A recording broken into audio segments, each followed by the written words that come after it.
To those hobbyists, finagling about with your ham radio equipment, searching for strange stations hidden on the AM band. To those long-haul truckers, stalking the radio waves for a friendly voice to accompany your travels into moonlit oblivion. To those hunting ghosts and monsters in the dead of night, playing around with an old radio while you watch your trail cameras, for you're far too out in the boonies to get proper internet for any music streaming platform. You didn't find this radio broadcast. This radio broadcast found you. Dabney-o. Welcome to Foxxo Esoterica, the unauthorized paranormal comedy radio broadcast recorded live and uploaded as a podcast on each and every full moon. Fingers crossed. I'm your host, the Fox Switch known as Forsetti, and tonight I'd like to discuss the Headless Horseman of Sleepy Hollow. Or as I like to refer to him, the horseman who just hasn't asked me out yet. He won't be headless for long. Welcome to the foxhole of Foxxo Esoterica. I promise I was sober when I wrote this. Thank you for once again unwillingly allowing me to haunt your radio. Yes, indeed. Welcome back and welcome to the horrifying release schedule that I've laid out for myself. I wanted to do both a Halloween episode and an episode for the full moon, which falls on November 5th in this year of 2025. Thankfully, Zuma the Puma was available, and in our Halloween episode on Halloween festivities in fictional settings, my loving husband agreed to do half of the research, so I was able to get away with only writing 11 pages of notes. I cannot afford that luxury for this episode. I like this topic too much. But I'd like to shout out the Puma once more for helping me spare some of my sanity. And check out our freeform Halloween discussion if you haven't already. I'm currently writing this script well before we've recorded said session, but I'm just going to go ahead and assume that we did a very good job. And yes, despite the fact that I am writing this in the past, to those listening, Halloween has come and gone. And to some weak-willed winter lovers out there, Christmas season is already underway. I can already hear Mariah wafting in on the breezes. But it is merely the 5th of November, and I want to wrestle back some small bit of additional Samhain chicanery well before I give into Yuletide fever. And as such, tonight's episode is going to be extremely Halloween-coded. Tonight, we're going to discuss actual, bona fide fiction. The Headless Horseman of Sleepy Hollow does, indeed, not exist. But in doing research on early American writer Washington Irving's famous 1820 short story, The Legend of Sleepy Hollow, I discovered that Irving's interest in the indescribable mysteries of the world wasn't based entirely on the whims of imagination alone. Tales of Headless Horsemen abroad do exist BSH, before Sleepy Hollow. And tonight, I'd like to discuss both the lore and impact of Washington Irving's magnum opus, as well as the legends of actual, bona fide ghosts that exist for real. So join me in tonight's haunted broadcast as we discuss well over 11 pages of notes. Yeah, I'll save housekeeping for the end. There isn't much of it anyways. Let's jump right into the story.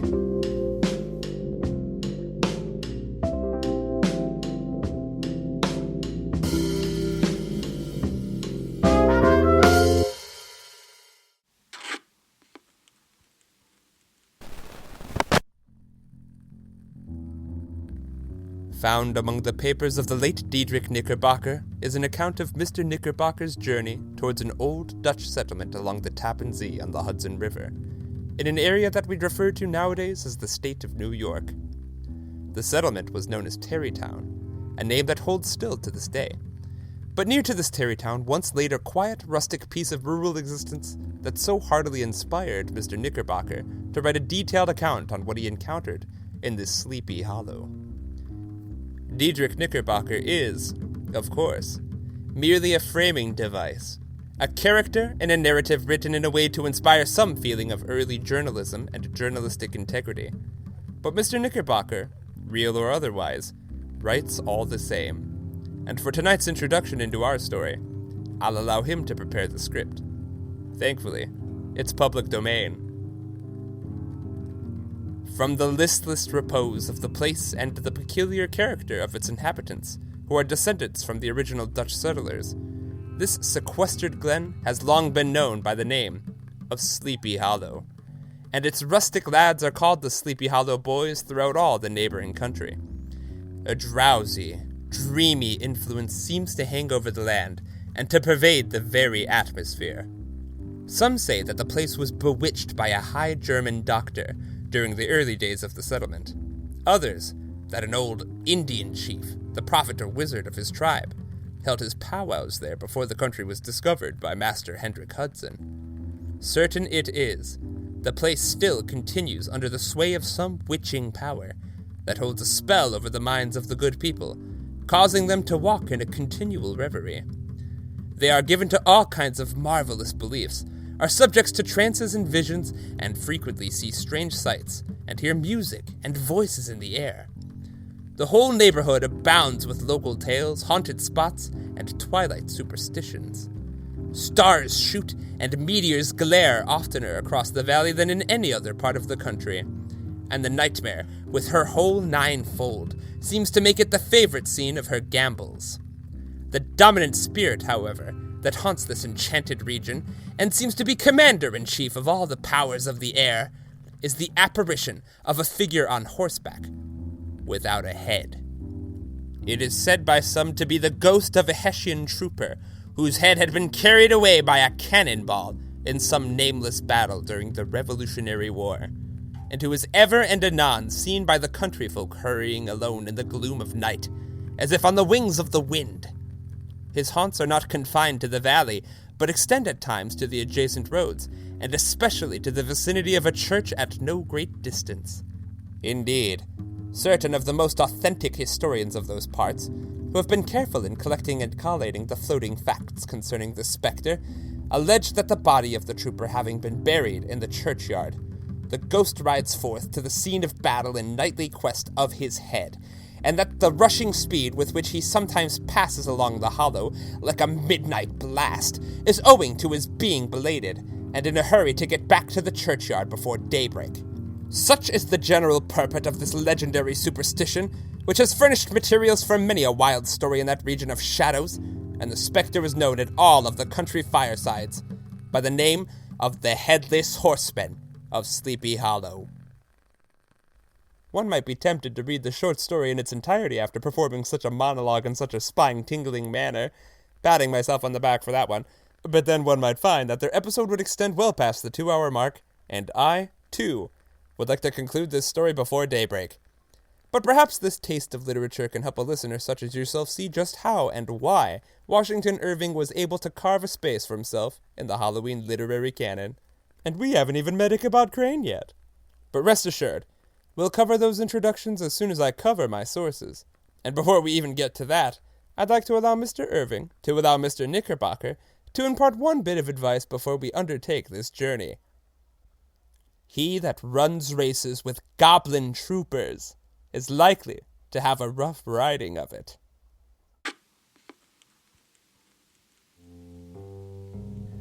But before we even get to the sources, I would like to first mention one other thing. I would like to apologize for leaving it unaddressed for a few paragraphs, but I wanted the more macabre background music to finish up before breaking the tension.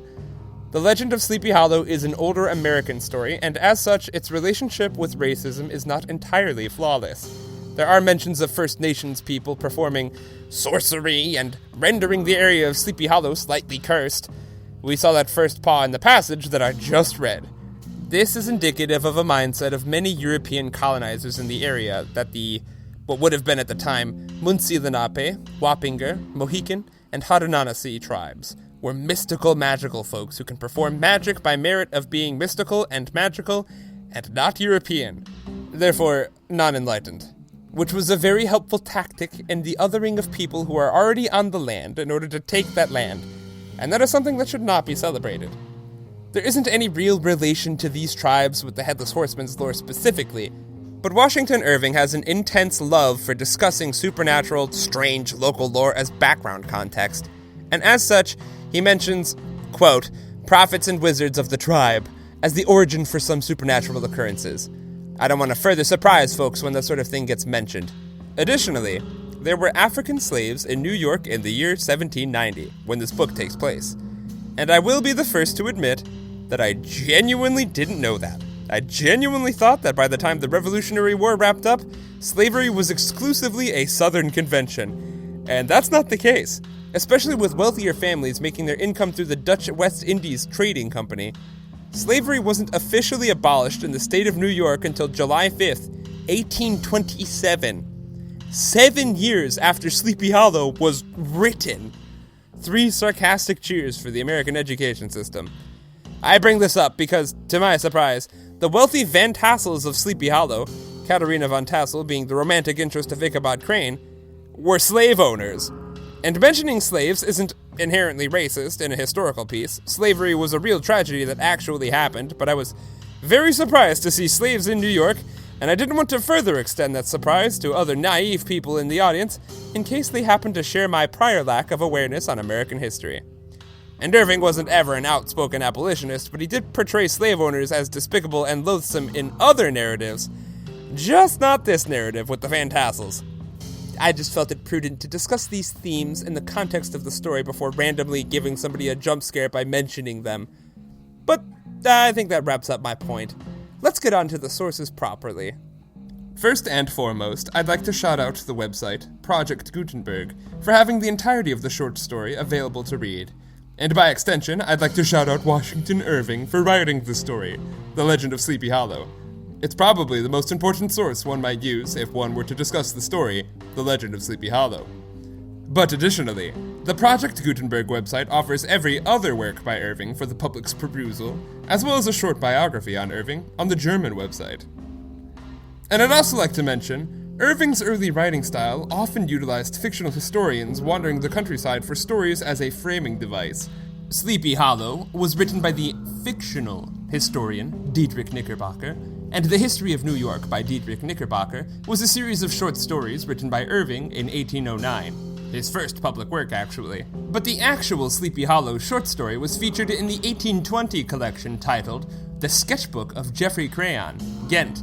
And in this book, the fake historian, Geoffrey Crayon, managed to find a couple additional lost stories from the other fake historian, Diedrich Knickerbocker, who at this point in the canon had died. I also used, sparingly, it's a long book, the biography titled The Life and Letters of Washington Irving, written by Pierre M. Irving in 1862, which I didn't look up beforehand, but I assume that's a relative. To allow myself some grace, I also read Washington Irving's biography on the Britannica website.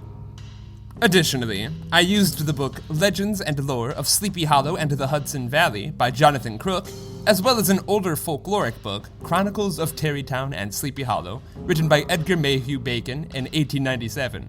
You can tell it's old because I'm including the year. Not to spoil the future aspects of the episode, but I also used the book Scottish Ghosts by Dane Love, the article on the House of Dun on the Undiscovered Scotland website, and another book, Fairy Legends and Traditions of the South of Ireland, Part 2, written by Thomas Crofton. And lastly, I used a blog post titled Der kopflose Reiter, darf dich nicht berühren, überarbeitet, written by Jeremy Michaels, or perhaps Jeremy Michaels, on the website Geister und Legenden. So, for this episode, I'd like to follow this loose plan. First, we'll discuss the general plot of The Legend of Sleepy Hollow. Second, we'll discuss the life and times of Washington Irving in full. Third, we'll discuss the paranormal implications of Washington Irving's tale, which will bring us all the way back home when I talk about actual Headless Horseman legends around the world that weren't based entirely on a fictional short story. And then, if the score ends up tied and we have extra innings, I'll discuss the fact that Headless Horsemen are most likely just an archetype of ghosts. And that in regards to witchcraft lore, we're probably going to just be retreading the grounds we traipsed upon already back in the Resurrection Mary broadcast. That's where I'm choosing to be lazy this time. So let's come on down to Sleepy Hollow.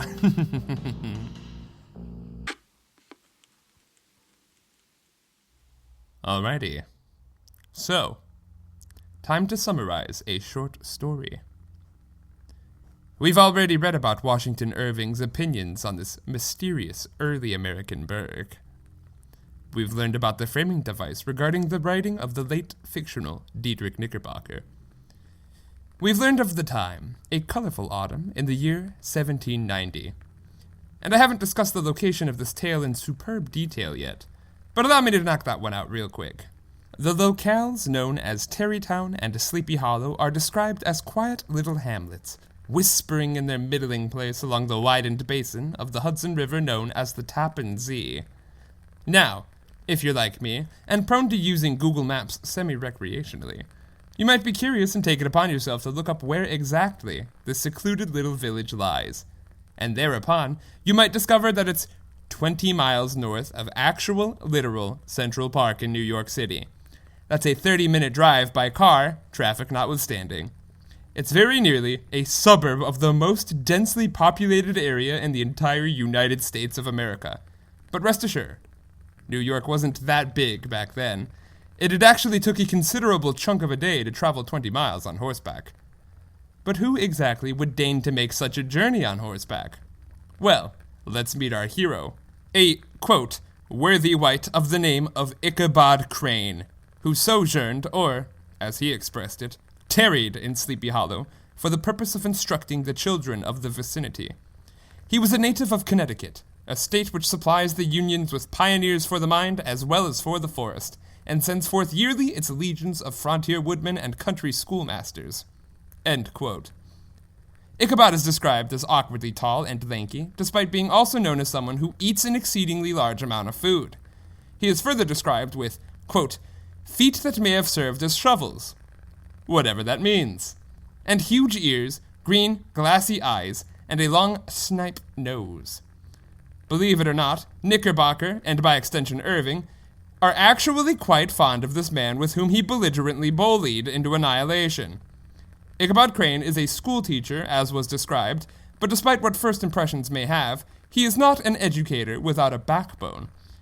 He's described as nominally strict and prepared to whip his students with a birch switch, when the situation, in his mind, calls for it.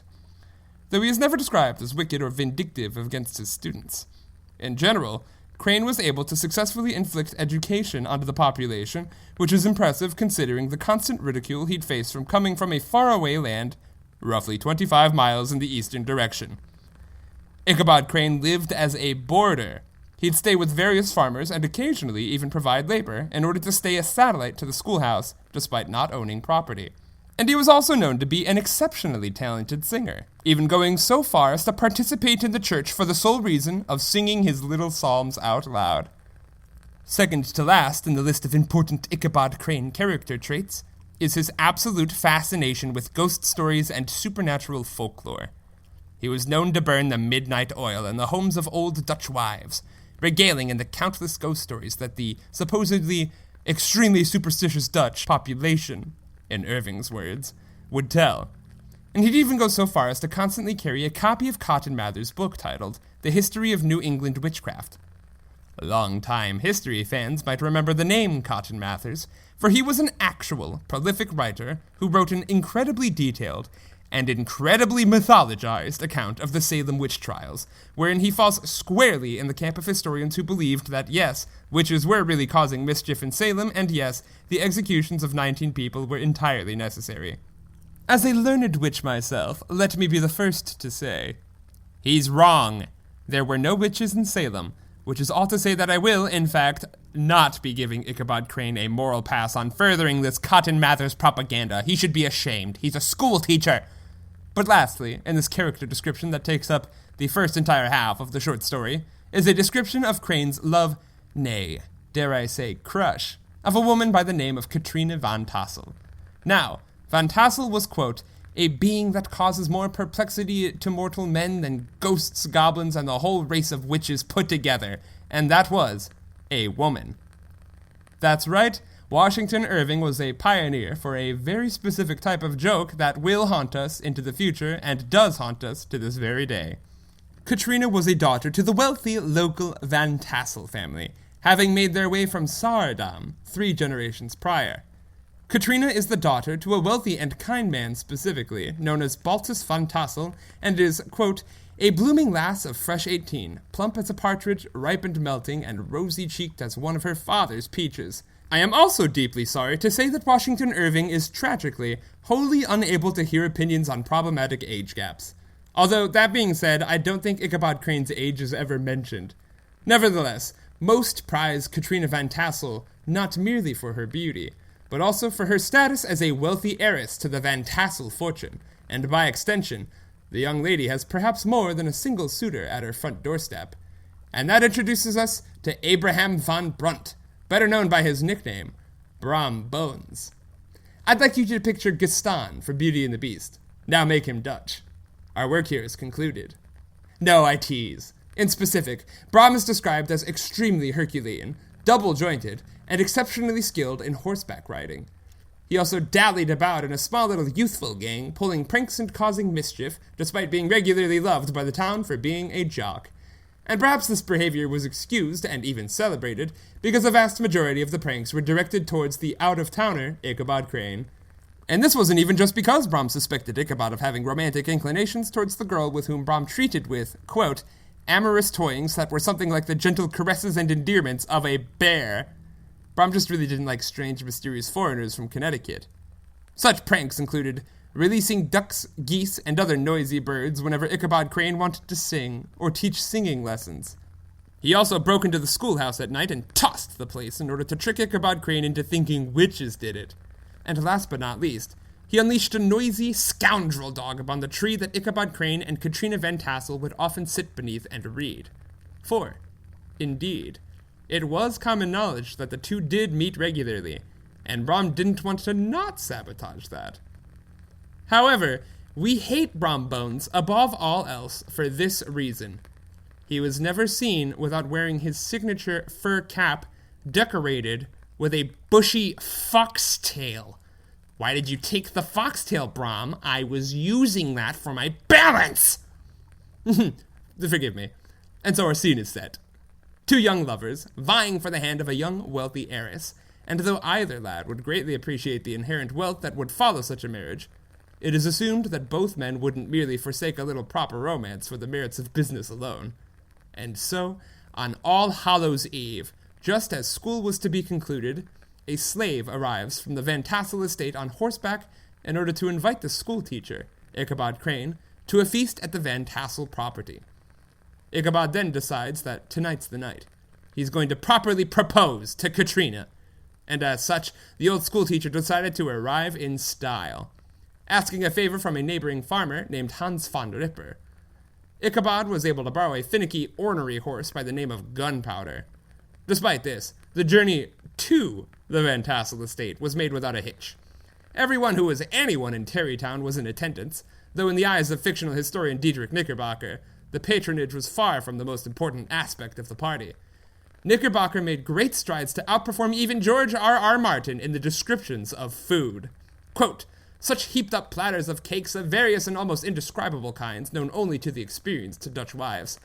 There was the doughy donut, the tender olie koek, and the crisp and crumbling kruide. Sweet cakes and short cakes, ginger cakes and honey cakes, and the whole family of cakes. And then there were apple pies, and peach pies, and pumpkin pies, besides slices of ham and smoked beef, and moreover delectable dishes of preserved plums, and peaches, and pears, and quinces, not to mention broiled shad, and roasted chicken, together with bowls of milk and cream, all mingled higgledy-piggledy, pretty much as I have enumerated them, with the motherly teapot sending up its clouds of vapor from the midst. Heaven bless the mark. I want breath and time to discuss this banquet as it deserves, and I'm too eager to get on with my story. Happily, Ichabod Crane was not in so great a hurry as his historian, but did ample justice to every dainty. If it weren't for the fact that it'd add 1.5 hours to the runtime, and the fact that I'd have to say the old-timey N-word twice, I'd have loved to have read this short story in full on this haunted broadcast. Alas, I didn't bring enough ritual components to curse the airwaves for such an extended duration of time. And I don't want to say the old-timey N-word. But back to the story. The feast was a raucous success, and the night was filled with gorging, drinking, and dancing. And indeed, Ichabod Crane was seen dancing with the fair Katrina Van Tassel, while Bram Bones skulked enviously on the side of the dance floor. And as the merriment continued and the night laid its dark veil across the land, the telling of tales prudently replaced dancing as the activity of choice. Most patrons of the feast were involved with the Revolutionary War to some extent. Such stories included, quote, Dofu Martling, a large blue-bearded Dutchman who had nearly taken a British frigate with an old iron 9-pounder from a mud breastwork, only that his gun burst at the 6th discharge. And there was an old gentleman who shall be nameless, being too rich a mynheer to be lightly mentioned, who in the Battle of White Plains, being an excellent master of defense, parried a musket ball with a small sword insomuch that he absolutely felt it whiz round the blade, and glance off at the hilt, in proof of which he was ready at any time to show the sword with the hilt a little bent." End quote. But as the dark shadows crept across the room, the regaling in wartime tales subsided, and the telling of proper ghost stories began. And once again, Diedrich Knickerbocker tells it best. Quote, "Many dismal tales were told about funeral trains and mourning cries, and wailings heard and seen about the great tree where the unfortunate Major Andre was taken, and which stood in the neighborhood. Some mention was made also of the woman in white that haunted the dark glen at Raven Rock, and was often heard to shriek on winter nights before a storm, having perished there in the snow. The chief part of the stories, however, turned upon the favorite specter of Sleepy Hollow, the Headless Horseman, who had been heard several times of late patrolling the country, and, it was said, tethered his horse nightly among the churches in the graveyard." End quote. And in fact, there were some who had personally witnessed the galloping Hessian in attendance at the party. Old Brower, who even went so far as to tout himself as a skeptic of ghosts, told his tale first. Brower had ridden past the Sleepy Hollow church on horseback, which had a reputation for being the location which the Headless Horseman lingered most. And as Brower passed, the infernal specter gave chase, pushing hard upon the old Dutchman until he reached a modest bridge going over a stream. Naturally, Brower's head was in too much of a whirl to give such a bridge much thought, but as he passed over, he noticed something queer. The Headless Horseman would not cross. It was then Brom Bones himself who took up the mantle as bard, and told a tale about his encounter with the galloping Hessian after returning from the neighboring town of Sing Sing. Ever the swaggering brute, Brom responded not with fear, but with challenge, and offered the Headless Horseman a race for a bowl of punch. The race was not easily won, however, and though Brom and his horse, Daredevil, were at all times caught in the lead, the Headless Horseman was never too far behind, until they reached the queer little bridge from Brower's tale. Brom Bones narrowly squeaked across the edifice, but as he turned around, he witnessed the Headless Horseman not only disappear, but light up in a fiery flash of flame before vanishing into the night. His story was so magnanimous that none of the other men could ever hope to top it, and so the party came to a close. But not before Ichabod Crane asked Katrina Van Tassel for a small private conversation. Now even Knickerbocker admits not to know which words were exchanged, but they must have been unfortuitous, for as Ichabod Crane quietly left the scene, a saddened look sat palpably on the poor schoolteacher's face. And so, Ichabod rode home alone, save for the company of old Gunpowder. And night had fallen. And strangely, throughout the harrowing darkness of night, Ichabod's thoughts sat not on forlorn love, but instead upon ghosts and goblins. The tales, and perhaps the drink, muddied the poor bloke's judgment. And as though thought itself could manifest a haunting, after Ichabod Crane passed Major Andre's tree, who should have been heard riding hard behind the frightened schoolteacher but a shadowy figure astride a horse, dressed in military regalia, and missing his head. Now at first, Ichabod hadn't noticed that the horseman was indeed headless, and called out in a frightened manner to question his purpose in riding so hard. But the closer the figure rode, the more it was obvious that the rider was no mortal man, and indeed, the figure of the old Dutch storyteller's tales. And so, he heeded Brower and Brom's advice and rode hard for the old bridge, knowing it to be a safe haven. Gunpowder fought hard to outrace the fell goblin. The horseman fought nearly just as hard, and hope felt like a distant glimmer. But against all odds, Ichabod Crane reached the bridge and crossed in safety. But the Headless Horseman didn't disappear as he'd done in Brom's tale. And that's when Ichabod Crane noticed that the horseman was carrying his own head, or something in that shape, in his own arms. I shall let Knickerbocker finish the tale in earnest. Quote, "Just then, Ichabod saw the goblin rising in his stirrups, and in the very act of hurling his head at him. Ichabod endeavored to dodge the horrible missile, but too late. It encountered his cranium with a tremendous crash. He was tumbled headlong into the dust, and Gunpowder, the black steed, and the goblin rider passed by like a whirlwind."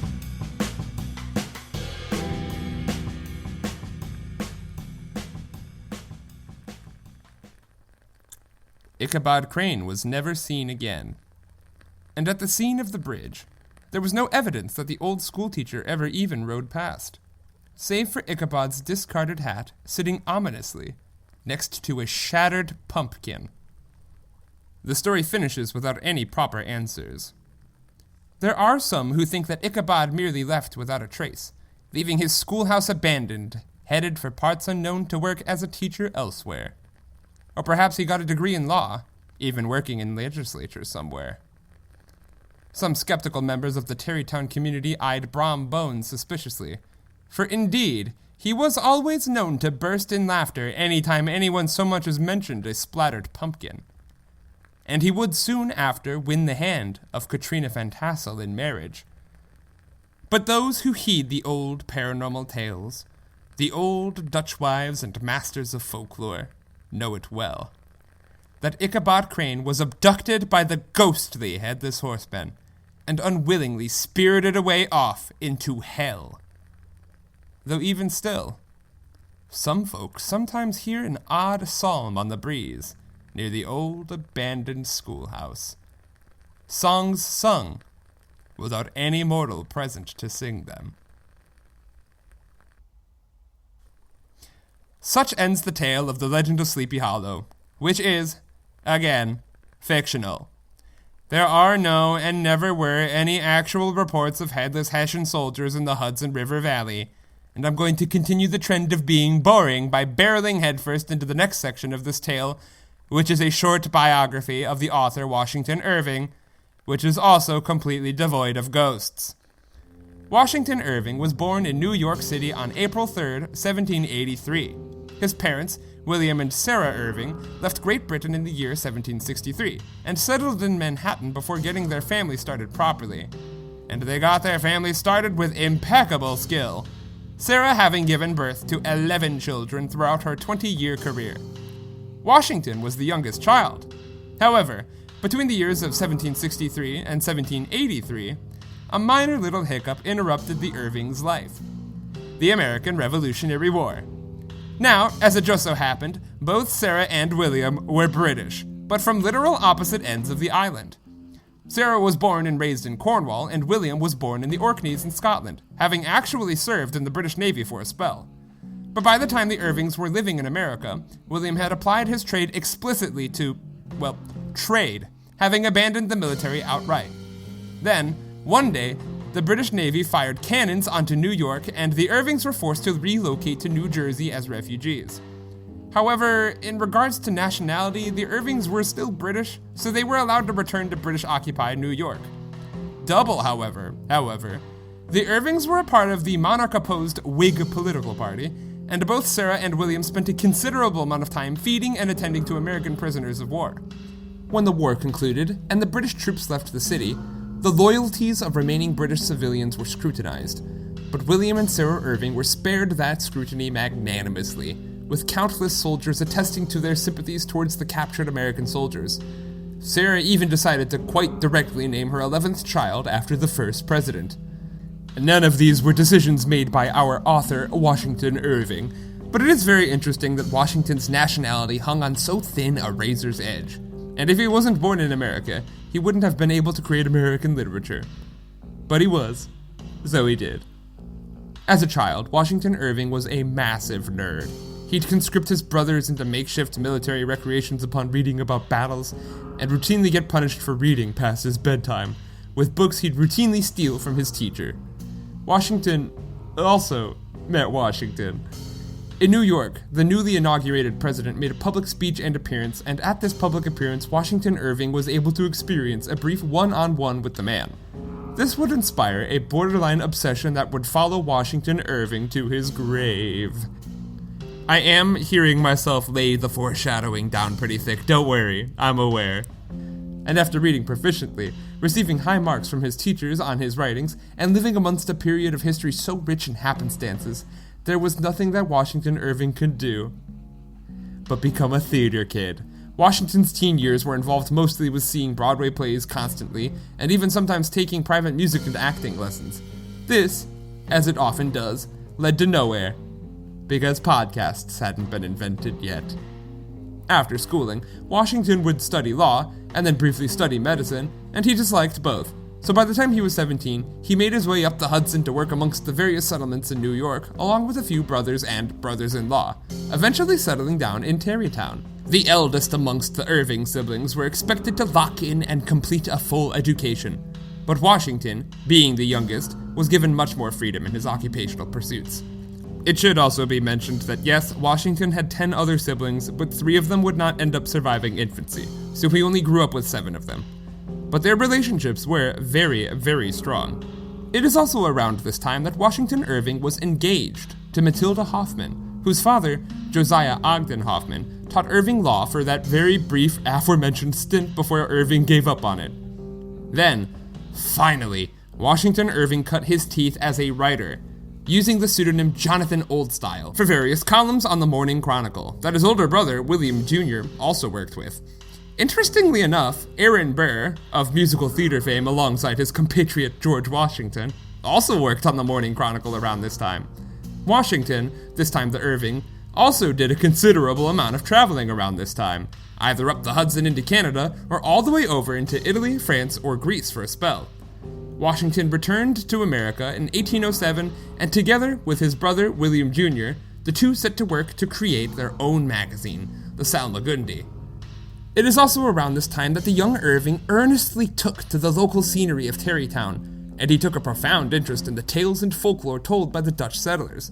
So finally, Irving sat down to write a collection of short stories titled A History of New York, from the beginning of the world to the end of the Dutch dynasty, by Diedrich Knickerbocker, in 1809. This was no mere book, however. It was also an alternate reality game. With great love for his fictional framing device characters, Washington Irving preceded the release of this book by putting up local historian Diedrich Knickerbocker missing posters all over New York and applied similar notices in various sections on various newspapers. This drummed up public concern, but it also drummed up public interest, and the ruse paid off. Irving's first published work was an immediate success. However, it is also around this time that Irving's fiancée, Matilda, would pass away, and Washington would remain a bachelor for the remainder of his life. Though he'd continue to write for newspapers here and there, Washington was unable to undertake any major project around this time due to the grief. He also ended up moving to Washington, D.C. in 1811, which, as longtime history fans might recognize, was very poor timing. The War of 1812 started a year later, in 1812, and though Washington Irving opposed the war entirely at first, he conceded and enlisted 2 years later, with involvement in such wars being difficult to avoid when you live in a nation's capital. On the plus side, Washington Irving was never at any point a part of any direct military action. But on the downside, the war was utterly destructive to overseas merchants, and his family fell soon into bankruptcy. However, it was around 1814, when Irving was stationed in New York, that he'd meet with a captain named Ichabod Crane. One can only imagine how bad a captain must be in order to have your fictional counterpart get fucking blasted into oblivion by a pumpkin. But I digress. I wasn't there.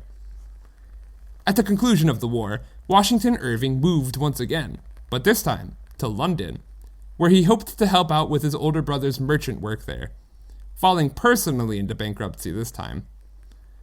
However, it is around this time that Irving met with another famed writer, Sir Walter Scott, who encouraged Irving to overcome this grave slump in his life and take up the pen once more. Thus began the writing of the short stories that would eventually be published as The Sketchbook of Geoffrey Crayon, Kent. Oh my god, I think I called it Geoffrey Crayon Ghent earlier. That was a typo. I thought that was just what the book was called. Moving on. While the majority of the stories involved Irving's third fictional historian writing about matters in England, 6 of the stories in the sketchbook concerned characters in America, 2 of these being perhaps Washington Irving's most famous works altogether. The Legend of Sleepy Hollow, as was mentioned, as well as Rip Van Winkle, the story of a man who fell asleep for 20 years before the American Revolution and woke up to find a varied charcuterie board of surprises. These stories were quite popular in England, but Irving also sent copies to his brothers still living in New York, William Jr. and Ebenezer Irving. And though there was a great deal of bootlegging going on in England, people taking the unpublished manuscripts and just publishing them because copyright law didn't get invented yet, the stories were an enormous success, both in the literary canon and financially, in both America and England. The next decade saw great financial success for Washington Irving, well beyond these short stories, and it also saw Irving get into extended traveling once more, this time throughout mainland Europe, and for an extended period of time, Spain. This is also around the time that Irving would write more biographies, though his great undertaking, a biography on the first president of the United States of America, would be his last. But I'm getting ahead of myself. In 1832, Washington Irving would finally purchase property in the United States once more, and return to his idyllic Tarrytown. And though he'd returned to Spain as a minister for a hot sec, he'd come back to Tarrytown again in 1846, and between the years of 1855 and 1859, Washington would work on a 4-book biographical series on George Washington, perhaps his most personally enriching project. Having accidentally mythologized Christopher Columbus already in his earlier works, and accidentally propagating the myth that Columbus was the first man to think that the world wasn't flat, Irving sought to make his biography on Washington far more grounded in reality and less based on the prestigious legacy that preceded George. He wanted to make the figure of the first president someone that people could relate to. And it is in the year 1859 that the successful, highly lauded book was finally finished. And it is also the year that Washington Irving would pass away from a heart attack. Sleepy Hollow didn't exist in 1859, at least in name. Washington Irving invented the little hamlet, having once heard some Dutch settlers in Tarrytown refer to the nearby area as Schlafferhaven, Sleepy Haven. But the man's legacy was so profound that the town in which Irving would be buried inside of would legally change its name to Sleepy Hollow in order to honor the man's legacy, a name that holds to this day. And now that I've completed this biography, I'm going to make sure that my heart health is in tip-top shape and make sure that there aren't any health complications. I'm all too familiar with curses, even esoteric ones. Kidding.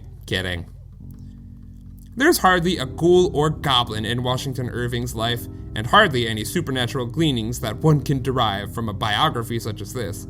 The man lived a varied life and liked ghost stories.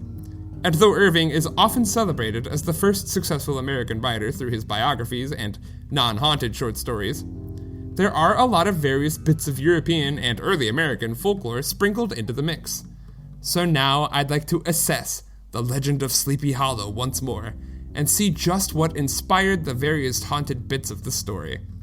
I do enjoy reading tales of modern folks handling modern hauntings, but there's just something so rich in reading about how someone in the 1700s might handle a specter, and that sort of cultural tidbit pops up all the time in this short story. So let's finally talk about ghosts. Though do be warned, I'm going to save the pièce de résistance, the Headless Horseman, for the end of this section. I suppose we'll start with Cotton Mathers and the Salem witch trials. And I'm going to breeze through this section, because if I talk about Salem properly, I'm going to need to double the amount of ritual components that I've brought with me this evening. It's as we've discussed, though. Ichabod, the fictional character, was fond of the real-life Cotton Mather's writings on the history of witchcraft in New England. And though I often dubiously side-eye people who try to shoehorn actual witchcraft accusations in any conversation regarding Salem in the modern day, it probably wasn't commonly accepted knowledge at the time that all 19 people executed in Salem were completely innocent when it came to consorting with the devil. Listen, I'm a witch, and I believe in other witches by merit of having met other witches, and watching spells and magic be performed for real. But anytime I see witches in the context of a witch hunt, I take the story with a circle of salt, which is to say, a grain of salt. I just watched Hocus Pocus yesterday. That wasn't even a proper pun. It's just on the mind. I will add, the Sanderson sisters are also tragically fictional, but that doesn't mean that they can't be an inspiration. Where was I? Yes, witch lore. Interestingly enough, all of the witch lore is pretty much brought to the table exclusively by Ichabod Crane and his Cotton Mather's book, which is funny because there is a real-life local witch legend that Washington Irving paints as a ghost legend, but I'll get to that later. The Dutch characters are far more concerned with ghosts in this narrative. There's also an interesting passage in regards to Dutch superstition in Sleepy Hollow. Quote, "Local tales and superstitions thrive best in these sheltered, long-settled retreats, but are trampled underfoot by the shifting throng that forms the population of most of our country places." And then there's some more text, and then, "This is perhaps the reason why we so seldom hear of ghosts, except in our long-established Dutch communities." As it just so happens, I know a lot of Dutch people, and they've never given me the superstitious vibe. And I even tried to Google famous Dutch ghosts, famous Dutch ghost stories, etc., and came up fairly empty-pawed. I have genuinely no idea where Washington Irving got this idea from. Even back in the day, the atrocities of the various Dutch trading companies notwithstanding, I always got the vibe that Dutch travelers were more scientifically enlightened than perhaps Catholics or Puritan English people. But that's only half of the recipe, I guess. Superstition thrives in a small town, regardless of who lives there. Next, there were discussions of wailing women in the woods and ghostly funeral processions. And as it turns out, some, and not all, of these claims were based on actual legendary hauntings in the area. Indeed, I had a little curious peek at Hudson River Valley ghost story lore to see if there's anything reminiscent of the tales that Irving heard about or told about in his story. I also discovered that the sitcom Ghosts, concerning ghosts, takes place in this region. I've never seen an episode of that show, I just know it exists. But I get ahead of myself. The first Hudson Valley bit of folklore I discovered concerns the Imps of Dunderberg. Now apparently, the Tappan Zee, and the Hudson in general, is unique when it comes to rivers for having tides.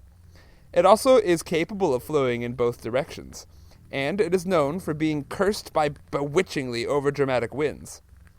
As a result, there were an unusual amount of shipwrecks, not unusual now that we as a society have a firmer grasp on science, but certainly unusual during the time period where goblins were more widely believed than weather patterns.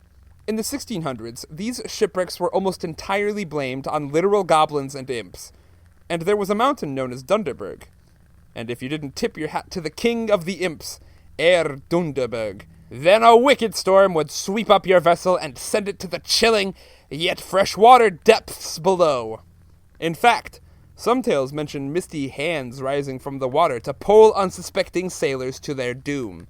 And the pre-European tribes in the area even predate the Dutch legends with their own legends of river spirits doing the same thing. I couldn't discover which tribes exactly had these legends, but I did discover that the Iroquois had a legend of a flying head spirit popping out of the Hudson, only further north than the Tappan Zee.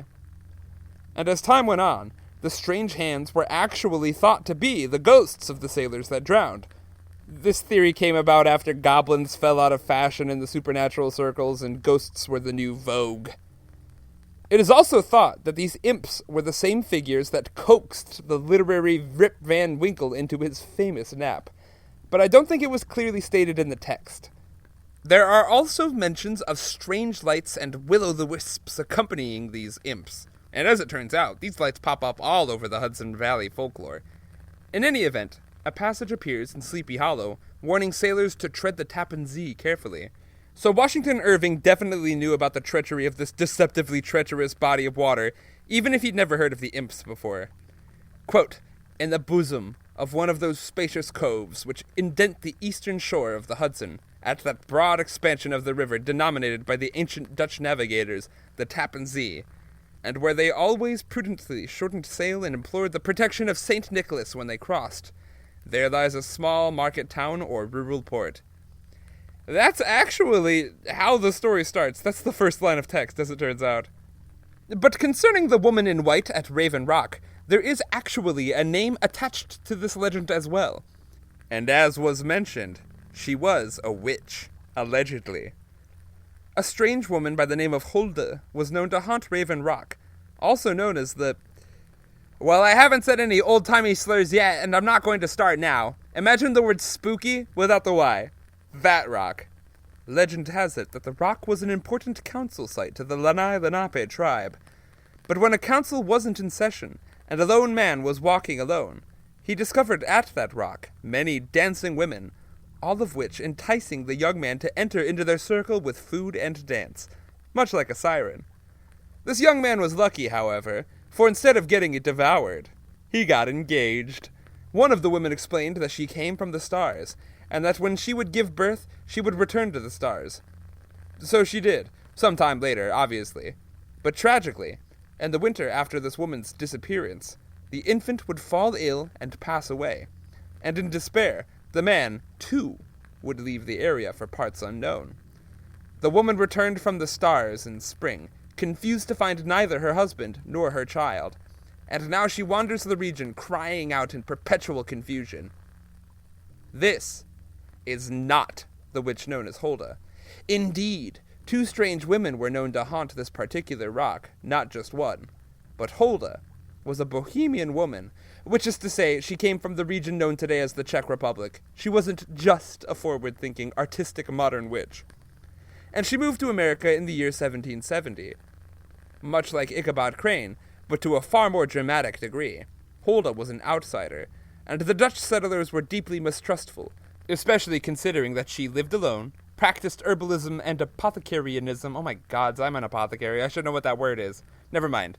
And she even learned the language of the Lanai Lenape people, with whom she spoke with more often than the other Europeans. It's easy to imagine how early American settlers might deem the woman to be a witch, but Hulda was spared the Salem treatment for 6 years, and indeed, another issue entirely reared its head at her doorstep. War. It is said that Hulda often offered her healing services to those injured in the rage of war, but she was sure to keep a rifle near her at all times. So when combat-incensed British soldiers started to give Hulda a hard time on the roadside one day, things escalated, resulting in the woman getting shot. Now, Hulda is never mentioned by name in Sleepy Hollow, and as far as I could find, the first mention of her name was in 1897, well after Washington Irving completed his series of short stories. Mother Hulda does have a gravestone, but this was actually a modern invention. The ghost story fiends of modern-day Sleepy Hollow and Tarrytown have taken a strong liking to the story of Mother Hulda in recent years. Those folks put the hocus-pocus version of Salem to shame.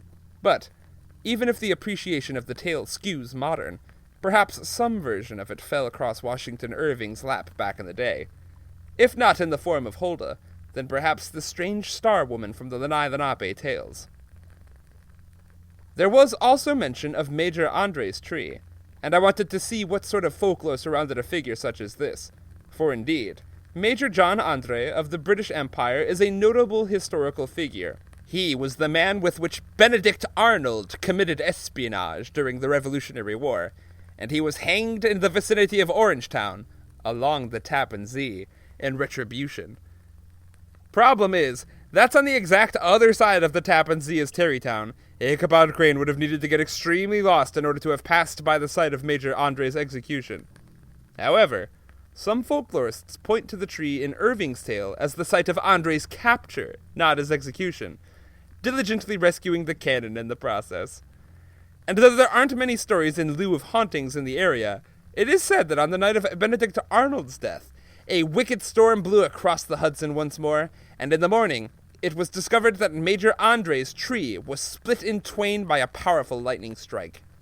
The splintered wood is also described by Ichabod Crane on his doomed midnight ride, even though the mystical aspect of the Major Andre legend doesn't get tacked onto the story. So, as you can see, Irving was not lying. Those kooky early settlers could get quite superstitious. And though the formation of local legends is slightly different to how they're formed today, it's enchanting to see people from 300 years ago weaving these sorts of tales and writing it down. But the tale of the Headless Horseman is not an invention of Dutch settlers. this form of haunt comes from elsewhere in Europe.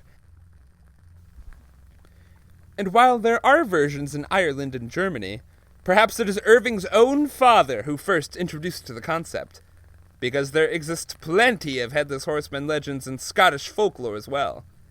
And now comes the moment you've all been waiting for. Real Headless Horseman stories, not just a fake fictional Headless Hessian. Though it is funny that Irving chose to make his ghost a German, considering where the legend is located and where it's rooted in. In the Revolutionary War, the British actually conscripted Hessian soldiers for real, and Hesse is a Bundesland in Deutschland, which wasn't actually a country in name at that point, though everybody in the area was speaking German, so it all just fits so flush.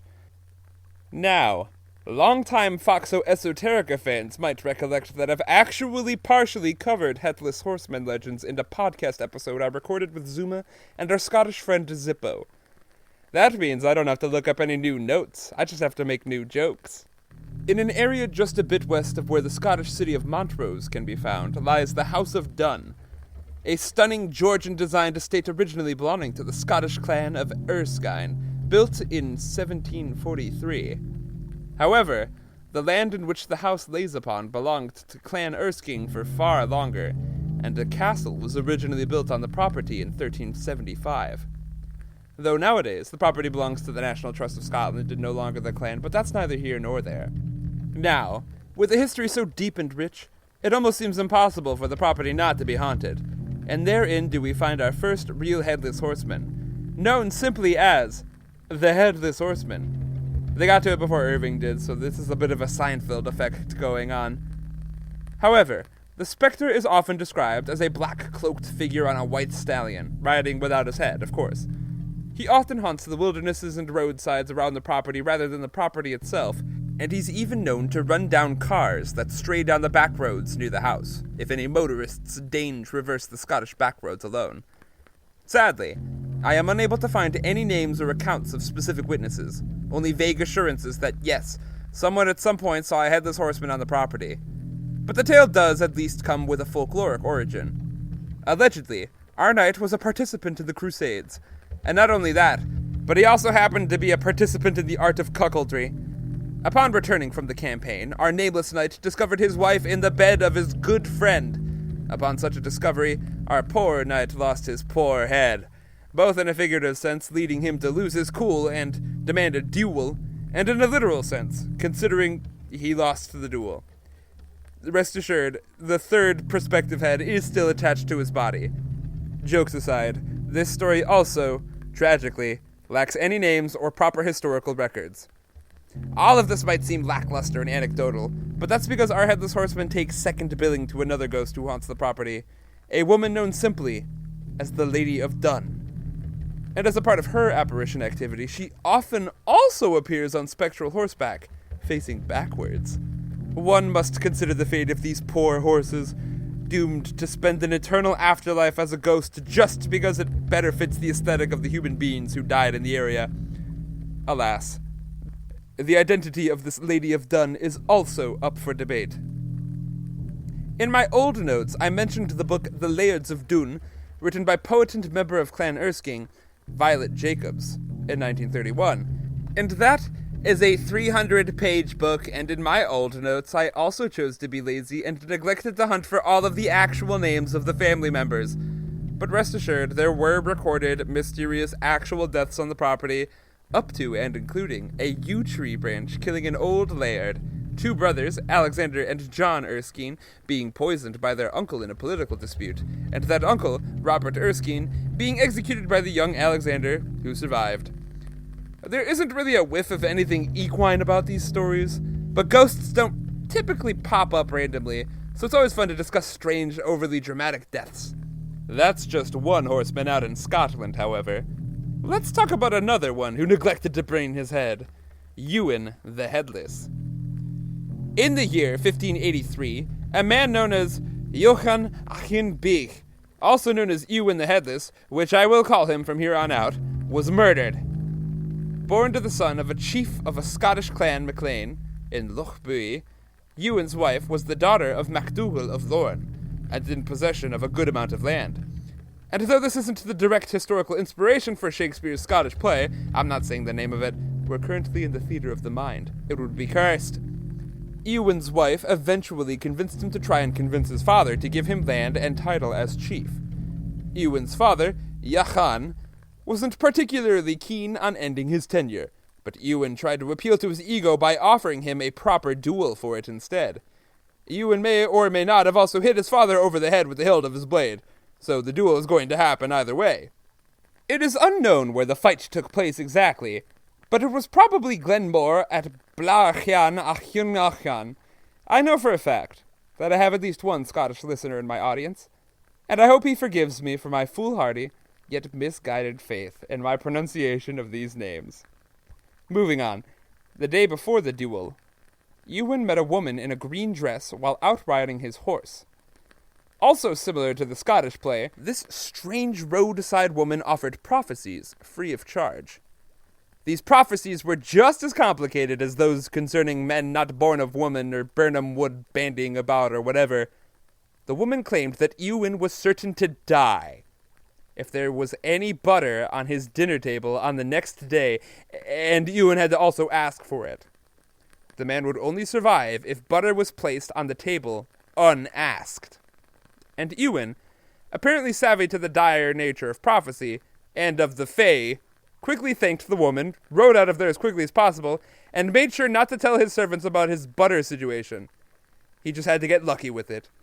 Which he wasn't, because on the next day, Eowyn awoke to a butterless table. Perhaps Eowyn's savviness regarding prophecy wasn't completely flawless, however, because he decided to engage with the duel anyways.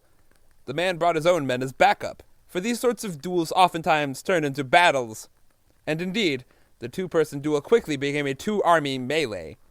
Eowyn rode his black stallion right into the middle of the action, and an enemy with a claymore seized his opportunity, beheading the unfortunate Eowyn right then and there.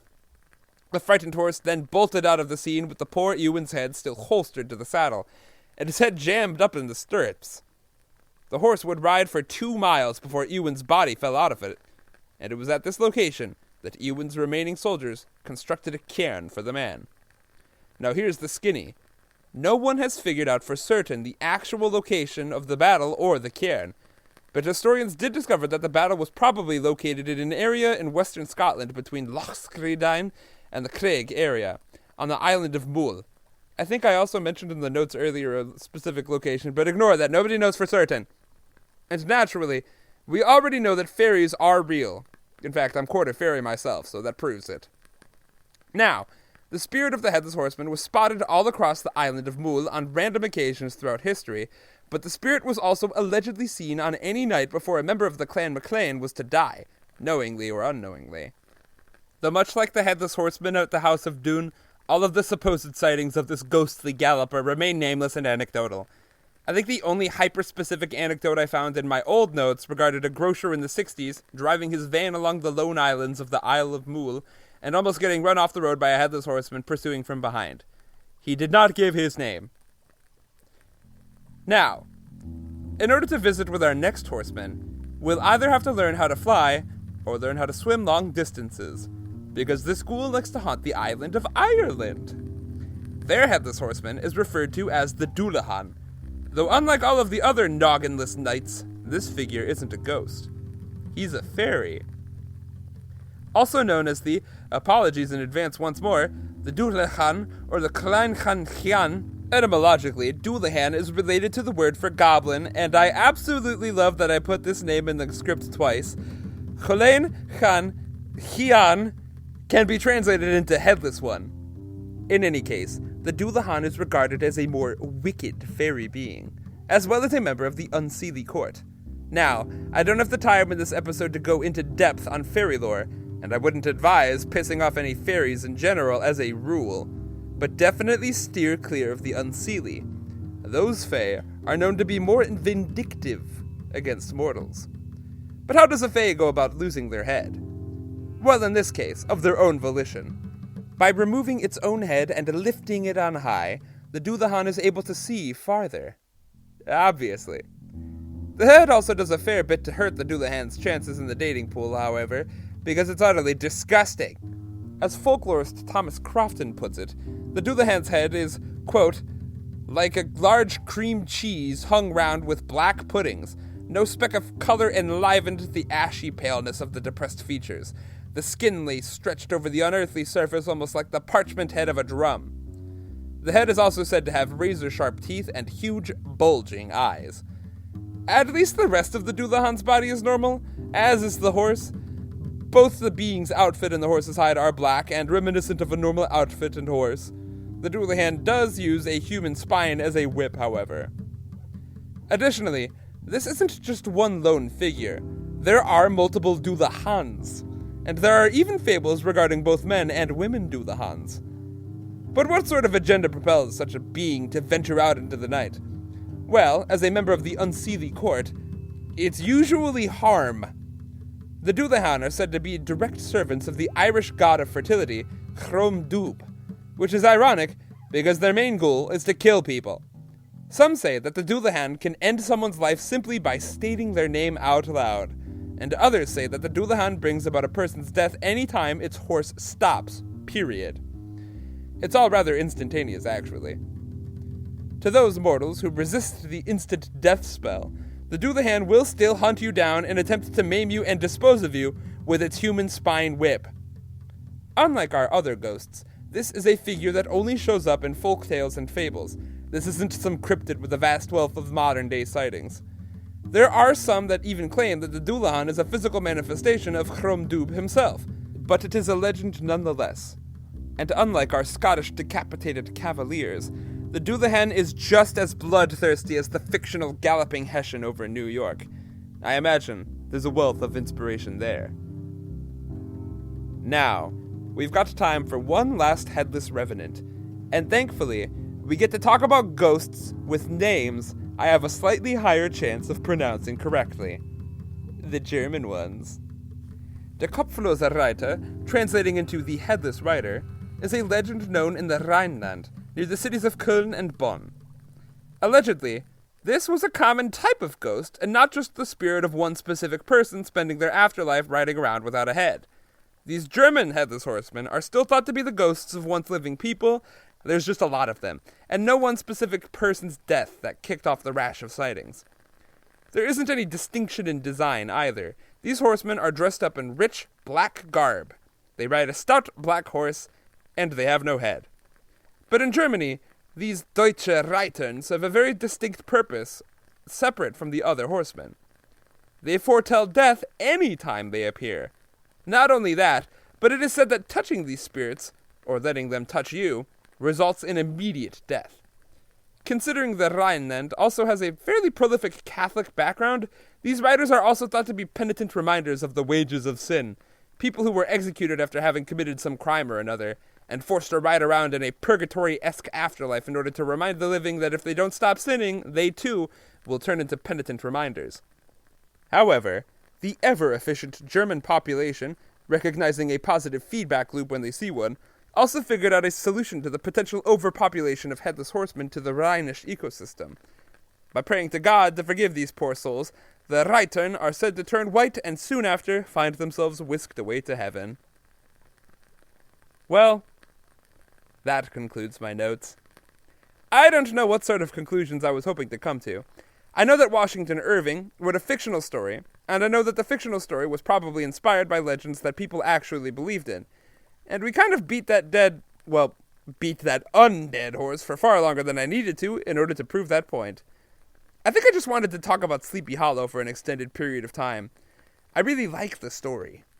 So mission achieved. I suppose I'll let slip a little personal detail. I got my master's degree in musical theater, and if it weren't for the story of Sleepy Hollow, that probably wouldn't have happened.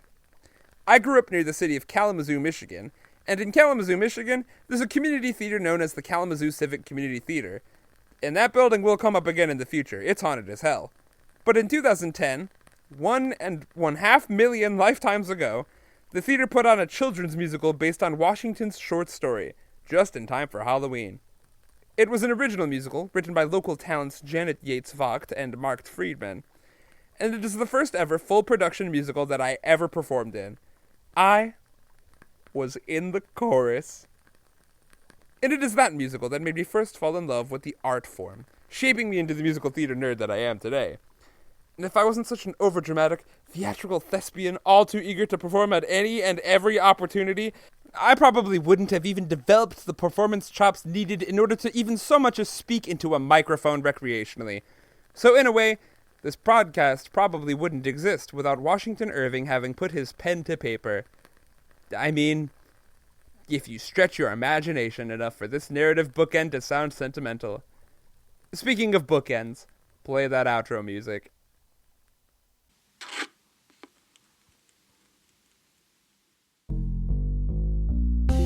So, in conclusion, I rambled on about an absolute cornucopia of various legends related to the fictional short story. Obviously, I believe in some, and I don't believe in others. But none of the witches, fairies, demons, or goblins are the focus of this episode, so I'd like to discuss my paranormal beliefs and philosophies on these subjects when I give them the proper episode and time to do so. Additionally, as was mentioned, a majority of the figures in these legends are just straight-up ghosts. And like Resurrection Mary, they're ghosts of long-lost, once-living souls. And I've covered that lore already. I suppose, Cliff's Notes version. I believe in something akin to a soul. I believe that if you don't pass on into the afterlife, you linger in this life as a lost soul, and it's probably very miserable. However, I will say, considering that there aren't many sightings of you in the Headless, the Horseman at the House of Dun, or the Horseman in Germany, let alone the Galloping Hessian of New York that doesn't exist, who probably never existed in any form at all, they've probably long since passed, figured out a way to pass on to the afterlife, considering nobody really sees them anymore, and I find that heartwarming. All research, writing, recording, and ritual casting is done by me, as is all of the music and video editing. If you'd like to support Foxxo Esoterica, you can do so by donating to my Ko-fi account at FORSETIFOX@coffee.com. I don't think that's the link. I just looked it up. It's not important. I'll put it in the show notes. Feel no obligation to donate also. This isn't my job. I'm still just going to upload on YouTube for now. I put out 2 episodes within the span of 5 days. I don't feel like doing any extra bureaucratic and or promotional work right now. I might conscript an RSS distribution service for the Yuletide episode, but don't hold me to anything I say.